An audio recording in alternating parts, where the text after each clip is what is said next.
Without further ado, Mr. President. All right. Well, excellent to see everybody. We'll try to get you in and out here pretty quick so you can get back to shoveling. I know that's what I'm doing. But anyway, with that being said, let's go ahead and do a call to order. Let's see. Actually, I'm looking at Kendall's notes here real quick. Just as a quick note, though, before that, anybody wishing to make a public comment, please email those comments to educationalliance@washowschools.net. And of course, if anybody you know that wants to watch this other than sitting with you right now, they can go to YouTube and find our channel there. So anyway, with that, can we do a call to order? Roll call. Secretary Lauren, do you mind helping us with that? I think you're muted still. We're on the checkbox of all the cool stuff to do. Sorry. No, I'm using just one laptop and normally I have the roll call here. So I'm just pulling it up, but Kendall just sent it to me. So give me 1 second. All right. And I can't see everyone. So if you can voice yay or nay, because I have this thing up, that would be, or if you're here, that'd be great. Phil Kaiser is a no. Dave Bianchi. Here. Okay. Debbie Beiersdorf. Here. Lovely. Christine Brown. Here. Okay. Sorry, this is all getting all crazy. All right, Melissa Burnham. Not here. Joe Klein. I know he's not here. Melissa Dedman. Here. Thank you. Marluz Garcia. I'm here. I'm here. Lauren Garfinkel. Kendall Inskip. Here. All right. Landon Miller. Here, present. Awesome. Chris Morgan. Yep, here on my mobile, so I'm in transit. Awesome. Charles Pacias. I'm just admitting him in. Okay, I will mark him for here then. Michelle Sanchez Bickley. Here. Awesome. Eric Sheets. Presence, please. All right, and I see that Jill Tolles will be here at 5. So I have that note in here. All right. All right. Sounds like we have a quorum. I'd also like to welcome Dr. Karen Hilgersom from TMCC joining us, which is a wonderful pleasure. All right. Thank you. Hi, everyone. And hi, Deborah. All right. So the first thing we'll go ahead and do is we'll adopt the agenda. Can I have a first and then a second? And as a reminder, please state your names for the record. And then that way Lauren has an easier time writing those down for us. So anyway, do I have a first and a second? Sure, this is Landon Miller, and I will be first to adopt the agenda. Okay. All right. I'll second. All right. Are there any adjustments or changes? I believe that Joe Klein wanted to pull item 2.06 out of the agenda today. All right. Landon and Dave, are you good with that? I am good with that. Yes. All right. Do we have, let's see, I'll go ahead and any other discussion on it? Otherwise, we'll go ahead and take a vote. All those in favor, please say aye. Aye. Aye. Okay, any opposed? Any abstaining? Okay, passes unanimously. All right, Kathleen, do we have any public comment? Not at this time. All right, thank you so much. And thank you for all your help, by the way. All right, next item is approval of the minutes of November 30th, 2020. Again, same thing. Can I get a first and a second? I'll move to approve. Melissa Dedman. Okay. And it's Dave Bianchi, and I'll second it. All right. Okay, any discussion on it? All right, let's go ahead and take a vote. All those in favor, please say aye. Aye. Aye. Aye. Any opposed? Any abstaining? All right, That passes unanimously as well. And then Charles is in the meeting. Good to see you, Welcome, Charles. Charles. Hey, good to see you Happy too. Monday. Happy. Okay. Okay, let's go with that. It's been a Okay. Monday. Yeah. At least it's, there's a fresh coat of snow. It kind of renews things of sort, All right. So the next item is 2.02, discussion and approval of Education Alliance financials to update the biennial reporting to the board to November and June from September and June. I know we had talked about this briefly last time. We just want to officially document it. Let's see, is there any other comments that need to be made on this? Okay, again, this is a recommendation from Finance Review Team, and it also allows a little more time for the financial transactions to be processed and allow the that information to get to us, through the school records and otherwise. So do I hear a motion and a second on this one? I'll move. Dave Bianchi, I'll move to adopt. Okay. I'll second that.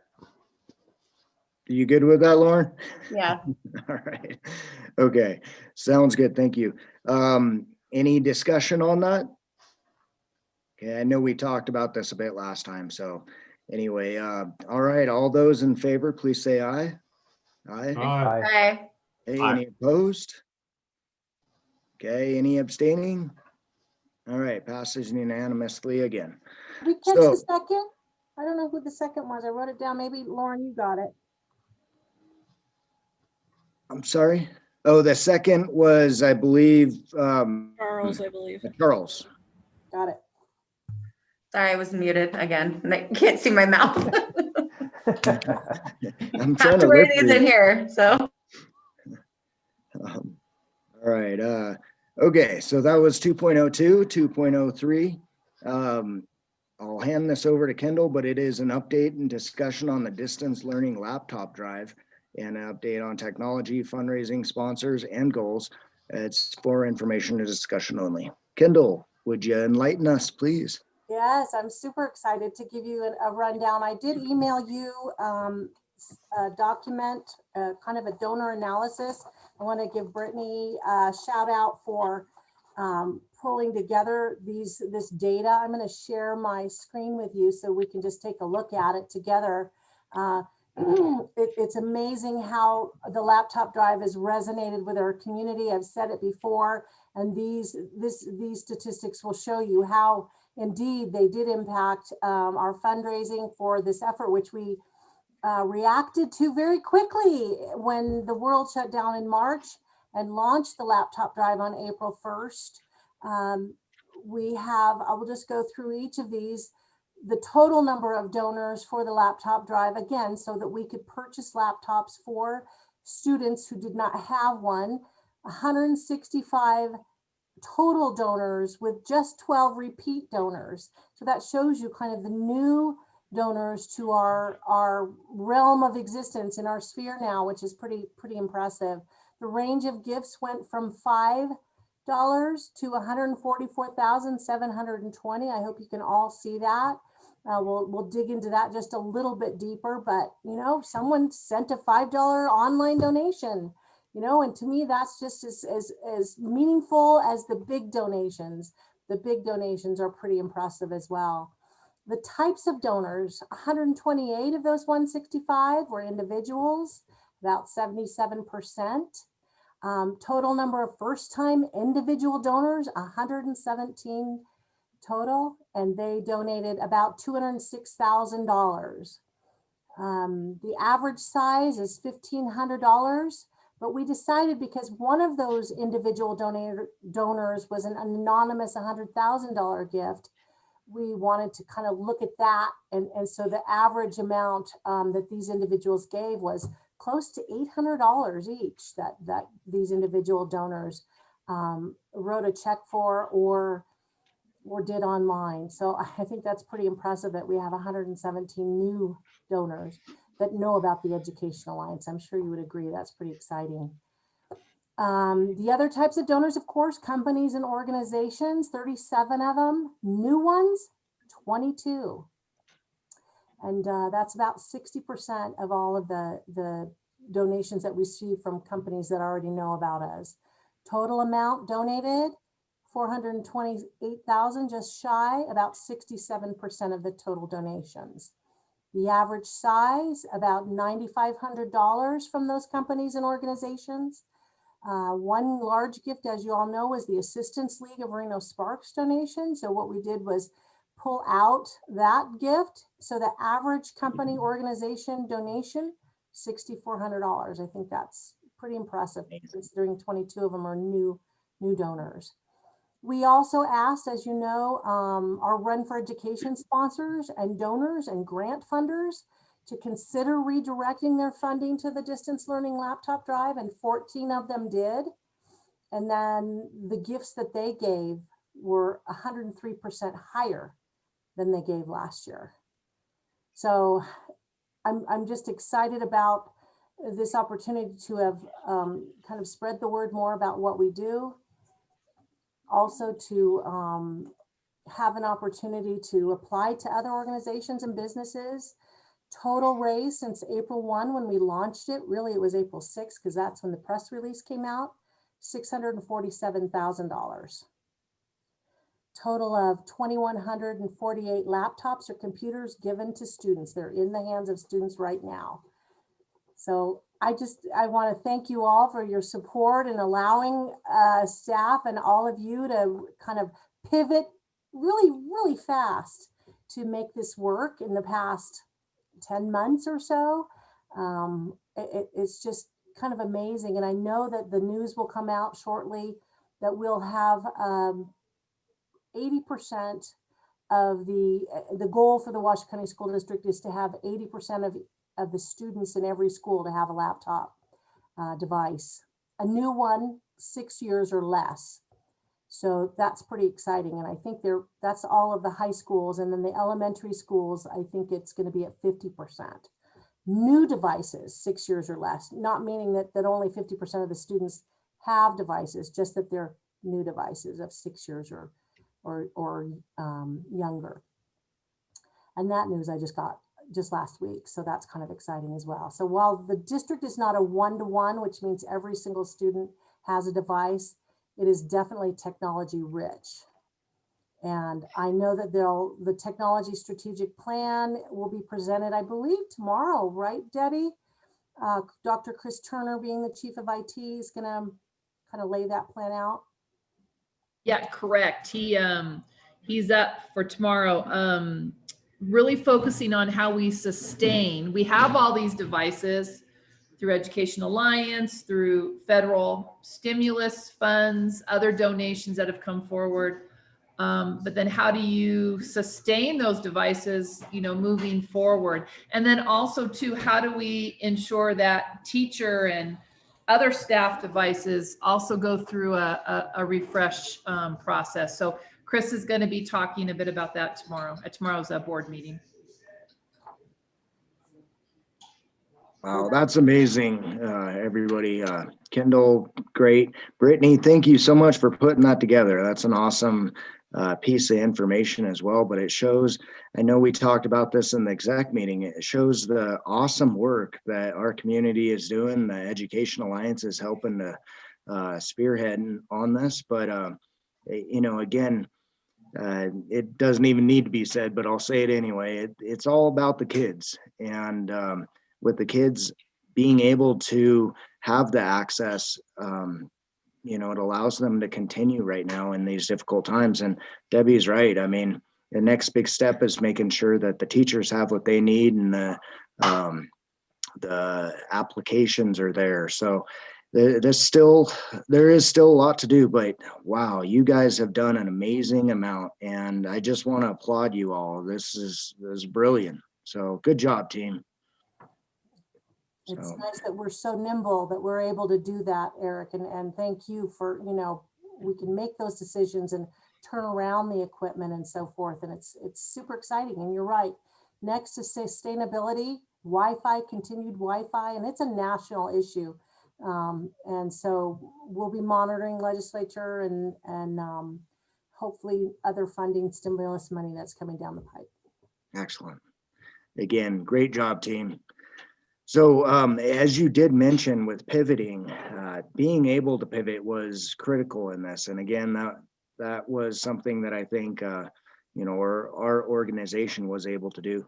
But it needs to be also said that we do still have the run for education, and we do want to talk about that. And that's the next item, 2.04.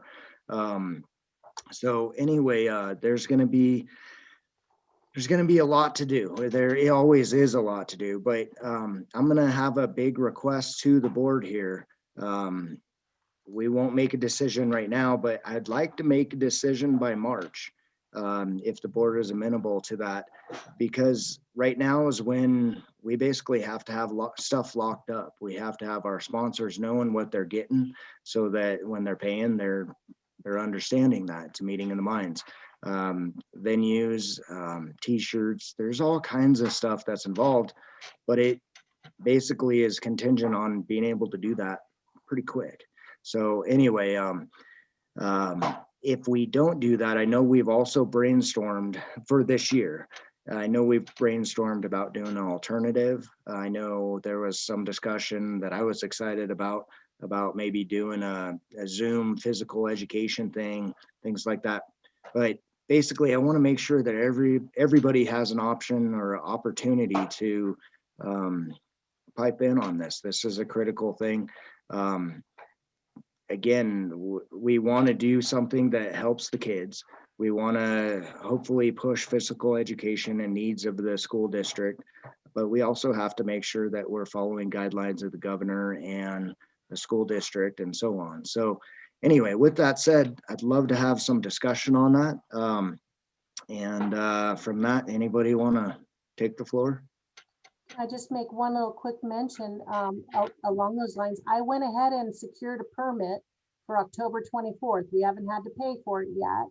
That is for the Sparks Marina. I haven't reserved any space at Shields, but I know they stand by. I also attended a Special Events Coalition meeting.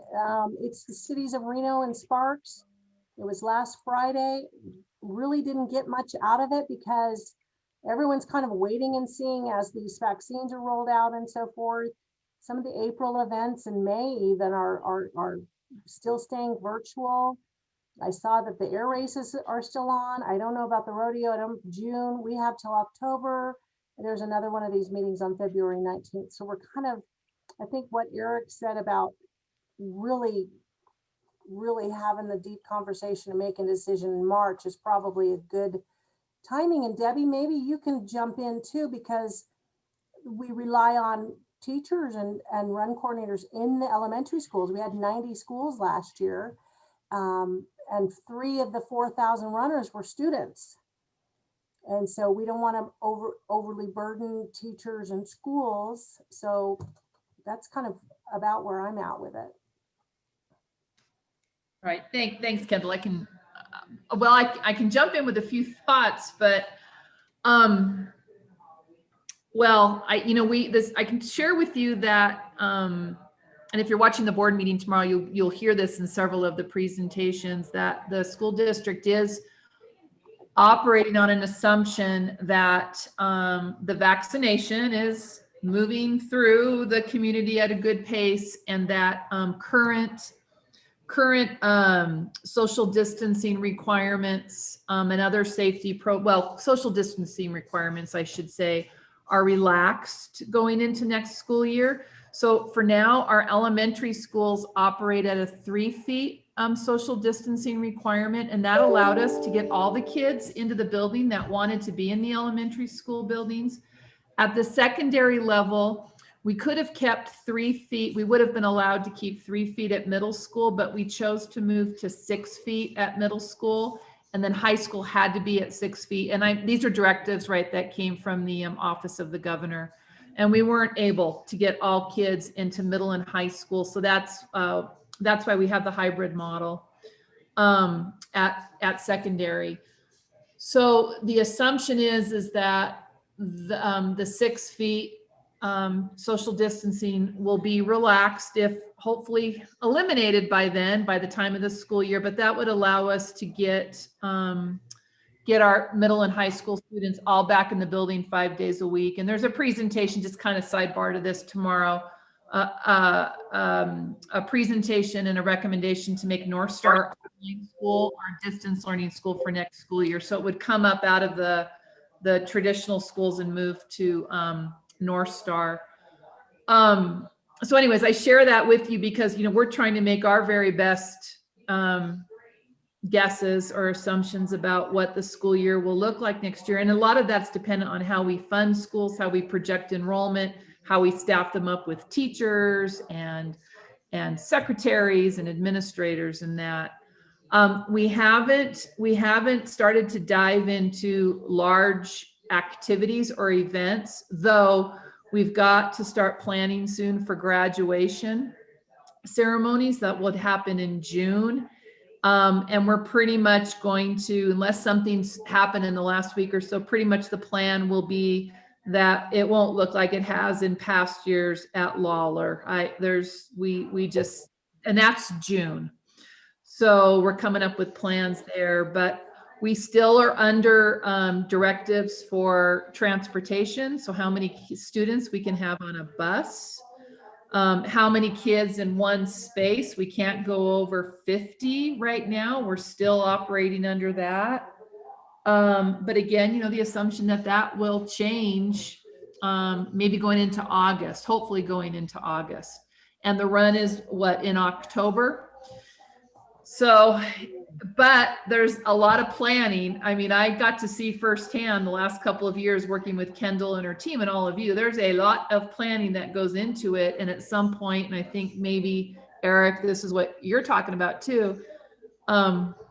Where do you say we just don't have enough time? So I don't know, Kendall, does that help? Very Or helpful. it gives a little bit more information to everyone? Very helpful. Yeah, it does. And, it's resource management. We have to make sure that we can accomplish the scope that we're set forth with. And basically, love the event, love doing these. The question is, where do our resources go right now? And if we need to do, the other reality is, like Kendall was noting, if we're trying to get the teachers to get their kids, to know about this and sign up for it, if we're giving them the paperwork at the end of May, and school's out for the summer, we're going to be that puts an undue burden on the teachers, and the teachers already have such a burden right now. So anyway, we need to do something that helps. And again, going back to the pivoting idea, I want to make sure that we properly utilize our resources so that if we do need to pivot, we can. And yet we keep the focus and the priority of the kids, first and foremost. So anyway, and part of the March idea is that's our next board meeting, so I'm asking our board to just keep this in mind. You can contact me or Kendall or I or anybody on the team, we can talk more about it, but I want to make sure that that we all have a voice in it. So. And if you get word of other activities, maybe you're on other boards or charities, and Christine at the chamber, you'll hear things, I know I know you plan for Bizball in July and different things. So I'd welcome any of your input and the word that you hear. I do know that that people who put on the Reno Pride every year, Pride is they're still planning it like right now as we speak. I actually just reached out to Brian Jensen of Jensen and Company, and he's like, yeah, we're still planning it. Of course, that kind of coincides with our town as well. And our town, from what he knows, is also being planned as we speak. So, and those are two big events in July. So I think that's kind of good to kind of keep their like hopes and prayers. But he also heard that the rodeo is not going to happen this year because of it's in June. And the timing of it it's a lot to plan right now, especially for such a large event. So those are just some things that I've heard, like literally Friday, I had this conversation, so, but hopeful. That's So, good. so could we at Maybe the back. very least do a save the date on the Run for Education event? Do a save the date. Maybe we could examine our task list to see, look at the things that cost money and maybe not commit to those just yet, but there's other things that we can do planning wise to kind of move it along and get things in place that don't cost money. And obviously we would be consistent with whatever the school district is going to use as their policy around that time, and we just adapt. Great point, Charles. That's a really good point. And to piggyback off of what Charles said, I know that things are evolving constantly, but Beiersdorf, I wanted to know, does every elementary school have a field, an outdoor field area? I don't want to make an assumption. They would have recess, places for recess, but they're not all grassed. They don't all have some kind of turf. Okay. Yeah. So the reason why I'm asking if it is kind of accessible and equitable to have an outdoor space at the elementary properties, for example, it might be worth exploring doing a socially distanced event at the school sites, take out the Sparks Marina, cut out all the vendors and everything, but we still do the medals and the t-shirts and still have a way to have our run coordinators honored and celebrated, and the schools can still have access to the grant, because PE grants are needed more so now this year than ever because everybody's so sedentary. But I don't know, just I wanted to ask Beiersdorf if there was any restrictions to the outdoor spaces, like is there a max of X number of students? Yeah, they're still in a congregate setting, and that's but like what our schools do right now is they have it very well defined. This grade's here, that grade's there, and they're able to do that as long as they're, and I don't remember off the top of my head how many feet in between. We also are operating right now under and that's district, it's not state directive, that we're not allowing like guests or volunteers in school sites. And we're limiting parent and guardian access to like conferences and other kinds of meetings in that, not volunteering in the classroom. So again, by whenever this is, that might be different by then, and we can get, parents to come onto the campus to cheer their child or something like that. Thank you. Sure. I think we floated this idea or a similar one before, but even some kind of passport program, we could, pivot to, a passport or Olympics type program where perhaps there are 10 different activities that kids can complete. Classes can compete against each other and kind of bring it even down further to even more of a micro level, since we don't know how accessible that macro level event is going to be. I love that idea. Right now I'm seeing a lot of kids that are at home and they're not necessarily getting out there, watching TV and now in front of the computer and so on. And so this is just as important as ever. And so I love the idea of doing something like that. That's awesome.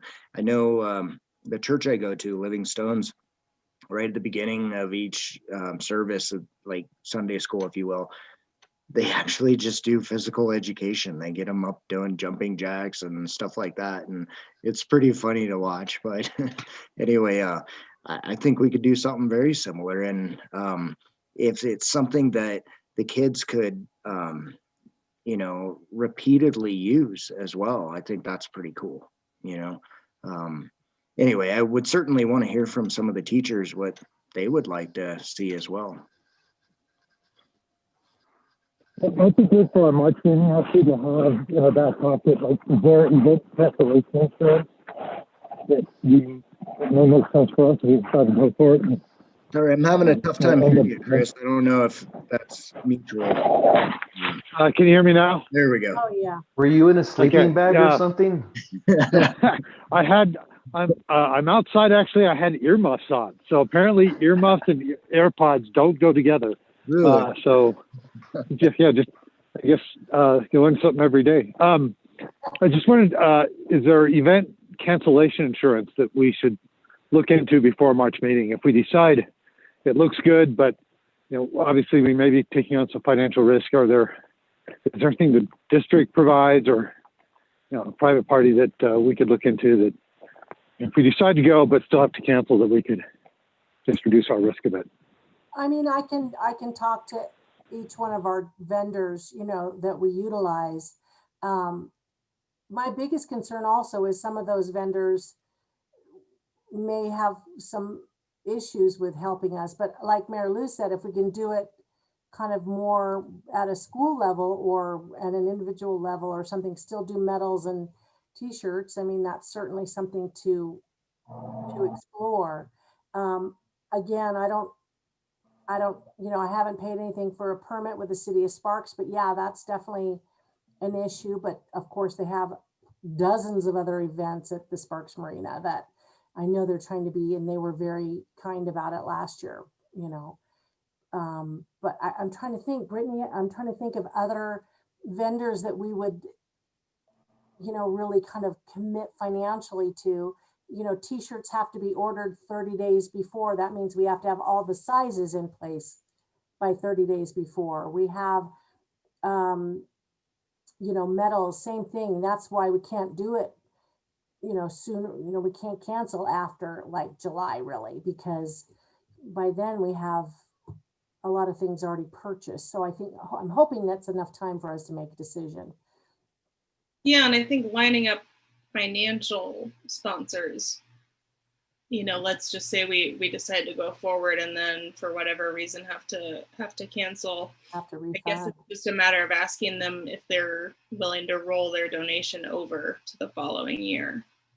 Or to continue to support the Kids in Motion, perhaps even without the event, would they want to support PE in elementary schools? Right. Well, and going back to the teachers, Debbie, I don't know, maybe you're the best person to ask on this, but how do we ask what the teachers need right now? What their thoughts are on this, because we rely on them quite a bit to get this information out to the kids.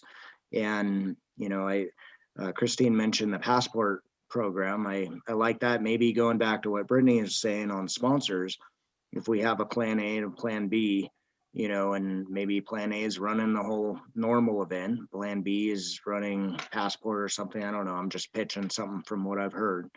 What would the thoughts of the teachers be? Because again, they're absolutely critical to this whole equation. Right. Well, I think maybe we poll them in June or something. You have some run coordinators, Kendall, that have been with the Run for Ed for a number of years, right? That I mean, it might not hurt reaching out to them to kind of talk through some of this. And I think some principals as well who have been really involved and very supportive. And again, I think Eric, all the assumptions and what we hope will happen in the next few months aside, which they're going to get. I mean, they're going to understand that it's so hard right now to plan for something that's, 7-8 months out, whatever it is. But I think getting their input, and I think, Marilou's, I mean, I think they would have ideas as well, right? Some of the things that you've brought up and things that you do. Schools, I don't know, competing against schools and meeting virtually beforehand, or I don't know. I mean, there could be nice ways of using the technology that we have now to make it a fun event for kids. So. Awesome. Well, I'd like the exec board obviously to continue talking about this. We'll have our monthlies. If we want to kind of rebuild that, what do we call that? Special task or special force unit? We had some fun name. It was like a superhero type name, but anyway, maybe we can get that going to brainstorm, but I'd love to hear more. And yeah, Kendall, maybe we can talk to some of the coordinators if there's like a point person, maybe something like that, and make this an action item so we can present something to the exec board. If anybody is interested in brainstorming with me, I'm looking at you, Landon, up in here. Anyone, everybody. I mean, I Yeah, think everybody. But I'm wanting to kind of re-pull that group together that where we were brainstorming before. And then we did the laptops this year. I would expect that there's, as we noted earlier, there is a need for sustainability, all that stuff with the laptops. I'd love to find a way to kind of connect what we did last year with what we need to do this year. And if we do the full run event, maybe there is a component of that somehow, for kids that can't necessarily still make it in person, maybe this ends up being a gold nugget here that we make something happen. So anyway, I do want to make a decision by next month with the full board. So it's just a heads up, but this is our time to brainstorm. So anyway, I'll go ahead and Hey, Eric, one other question for Debbie or Kendall, I'm not sure, but what's the expectation for a laptop drive next year? Is there, is this seen as something that's more long-term, it will be continual, or is it like a one-time drive, we think, just because of the pandemic? Has there been any talk about that yet? I think it's, from what I've heard from the IT chief and so forth, that it's, as far as devices, it's a one-time thing. I think the next step, really natural, is the sustainability and the strategic planning refresh for teachers, students, Wi-Fi, all of it. And I think that's a kind of a larger conversation that's occurring under the technology strategic plan that the district is putting in place. So what we'll do is we'll, at this point, kind of reduce what we're doing and wait to see, kind of like the strategic plan of the whole district, to see where we can plug in, where we can help. Yeah.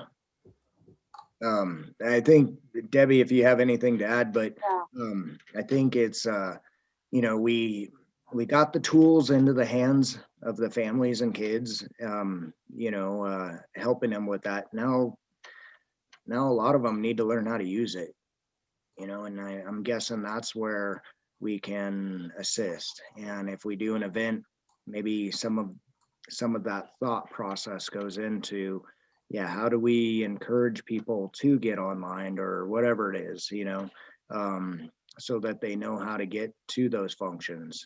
But anyway, all right. Any other comments on this? Otherwise, please get a hold of us and let's make sure we use our resources for the best advantage for the kids. All right. I'm going to go ahead and move on to 2.05 because it's awesome news that Kendall has for us. But the item is update and discussion of 2021 Partner in Education PIE Champion Awards. And the idea of being able to go to virtual this year, a pre-recorded session. So Kendall. Thank you, Eric. First, I want to welcome Jill. Thank you for jumping on. I'm so glad you were able to. It's great news. Sorry, I was having my computer froze. I've been listening for a while, but everything froze. So I'm here. Thank you. You're coming in nice and loud and clear. I'm so happy. So first, I want to, this item is about Partners in Education, PIE, which we fondly call PIE. I want to talk first about a great new partner in education that we just achieved or secured this year, the Big Reno Coat Drive. Just to wrap up on the coats for kids, brand new winter coats, 2,100 of them, valued at about $63,300. So that was a wonderful new partner in education activity that we embarked on when we heard that bus windows are going to be open. And I just think that's huge. That's really big. So that was a great partner in education for us. I also want to, put forward a huge thank you. This is really cool news. The employees of Panasonic of North America selected Education Alliance, along with I think 3 or 4 other charities, to give during their community give back. So it was an entire month. There were 4 or 5 charities. And I just received word of a $13,580 gift from the employees of Panasonic. So Lauren, Thank you for sharing the word about the Education Alliance. It's huge. This on top of a recent $15,000 gift from Panasonic for laptops for the run, which I just hope we get to have, and for Principal for a Day. And I hope you can hear me, Lauren. I don't see your beautiful face anymore, but it means the world that you have kind of spread the word about what we're doing in our work and the hard work that you put into it, and all the employees. Thursday, we have a check presentation. I don't know where to do it, so I'm going to do it in front of the district building by all those tiles, you know, where the schools have created tiles. So are you going to be there, Lauren? Yes, I will be there with bells on, but I'm not in the picture. Well, I won't push you to do that, but certainly I'm just excited to say thank you in person. It'll be nice to say thank you in person to some great. Chris actually just popped his head in here because we have another one tomorrow. Oh, cool. And Tammy Richardson's here right now. Wonderful. Can't wait to see you. Hi, Tammy. Hello. We're at Panasonic today. Woo! Or at least the Moana office anyway. Thank you. I'll catch up to you. But anyway, thank you so much for that. And that kind of helps me segue into the 2021 Partner in Education Pi Champion Awards, Panasonic being one of those awardees last year. So proud to present that to them. And although we're not going to be able to do Principal for a Day this year, which would have been first week of February, I have some great news. We have been working with our media sponsor, KTVN 2 News, and we've gotten a green light to do an Education Alliance Partner in Education Pi Champion Awards television special. 30 minutes aired in early March. Landon, I want to shout you out too, because you suggested that we approach them and talk to the promotions manager about having some content that they can plug into various places. And we got the green light from them. So it's professionally produced. So thank you for that insider knowledge. It's really actually 3 8-minute segments. And they're going to be, you know, not only going to be a virtual award celebration, but it's a great opportunity to highlight all the work that we do. We'll not only be celebrating past Partner in Education Pi champions like Panasonic, who have been awarded in the past, and their school principals, and talking to those businesses and organizations. Zach Mooney is Channel 2 going to interview our business leaders. I feel very delighted to say that Nevada Superintendent Joan Ebert will be on that video. I've not heard back from the governor yet, but I've been plugging in various ways. Ann Silver's given me some insight. Of course, he was there last year and said, I want to be invited to this every year. So we'll have him and Joan thank both the businesses and the educators for, you know, what it means to be supporting education. And my thanks to Ann Silver, CEO of the Chamber, who will also be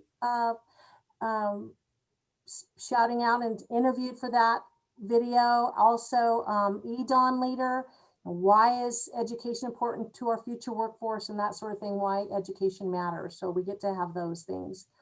Washoe County School District leadership, Krista McNeil, Debbie, Dr. Chris Turner of IT, and I've sent an invitation out to Angie Taylor also.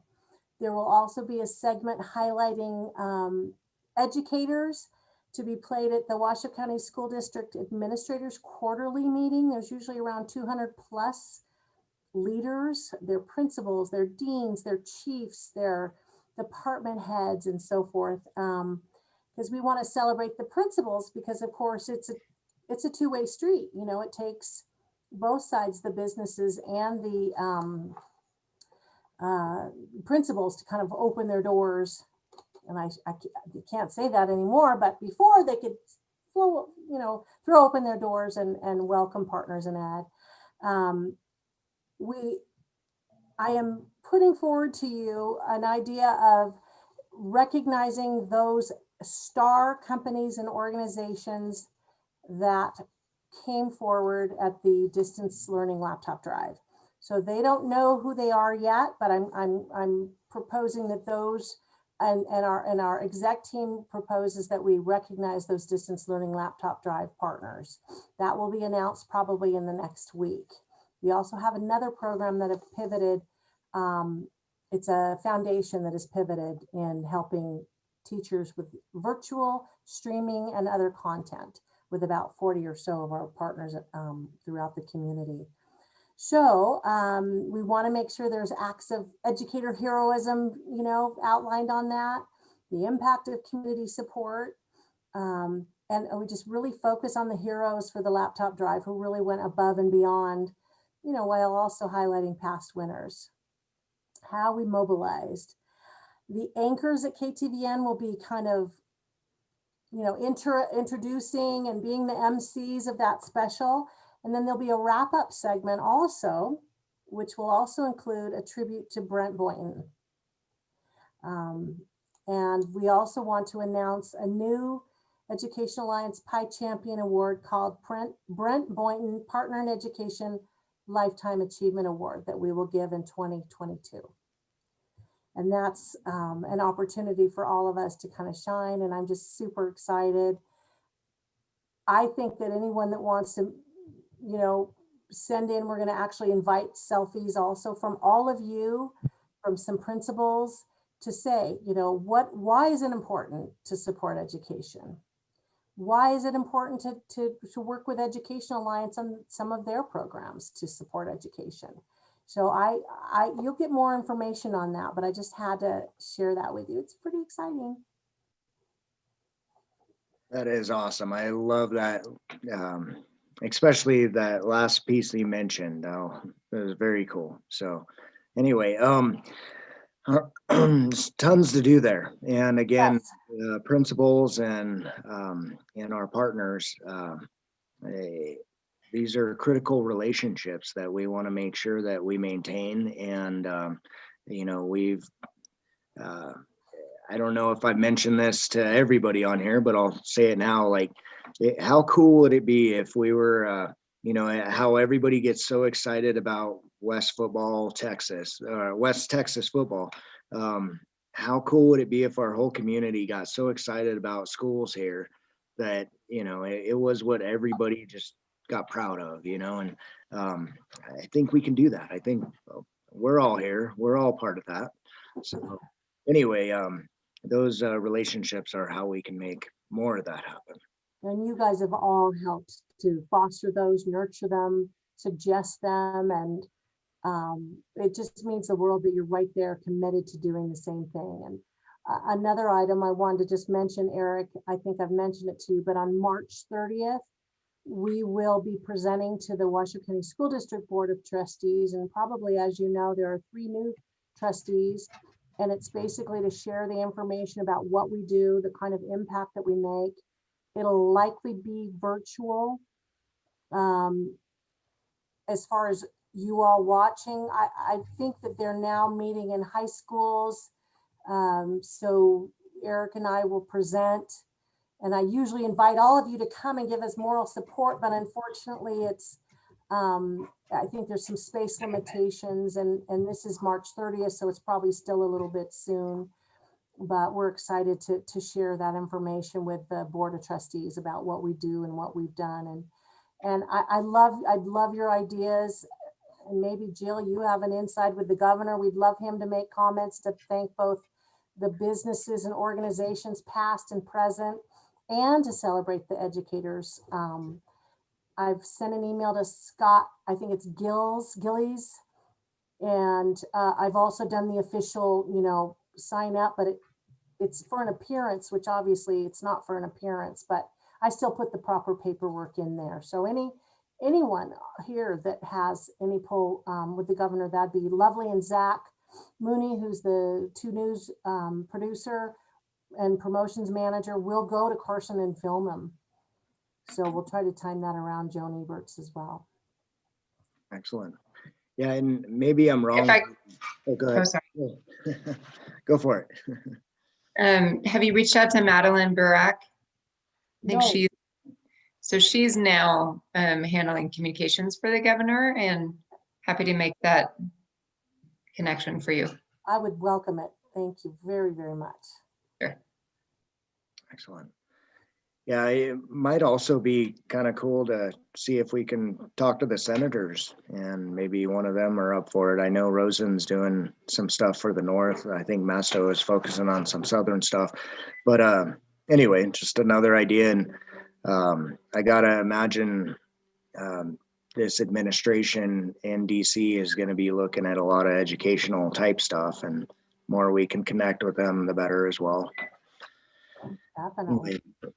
All right. Well, so with that being said, I am concerned about the weather out there and time. And if anybody is not at home already, I want to make sure they do get home in time before it starts getting dark, too much more dark.